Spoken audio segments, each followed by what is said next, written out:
While بن حجر رضی اللہ عنہ کہتے ہیں کہ دو آدمی ایک حضر موت سے اور ایک کندہ سے نبی اکرم صلی اللہ علیہ وسلم کے پاس آئے۔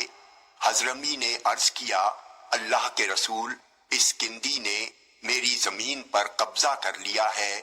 اس پر کندی نے کہا، یہ میری زمین ہے اور میرے قبضے میں ہے، اس پر حضرمی کا کوئی حق نہیں ہے۔ نبی اکرم صلی اللہ علیہ وسلم نے حضرمی سے پوچھا، تمہارے پاس کوئی گواہ ہے؟ اس نے عرض کیا، نہیں۔ آپ نے فرمایا، پھر تو تم اس سے قسم ہی لے سکتے ہو۔ اس آدمی نے عرض کیا، اللہ کے رسول، وہ فاجر آدمی ہے، اسے اس کی پرواہ نہیں کہ وہ کس بات پر قسم کھا رہا ہے، اور نہ وہ کسی چیز سے احتیاط برتتا ہے۔ آپ نے فرمایا، اس سے تم قسم ہی لے سکتے ہو۔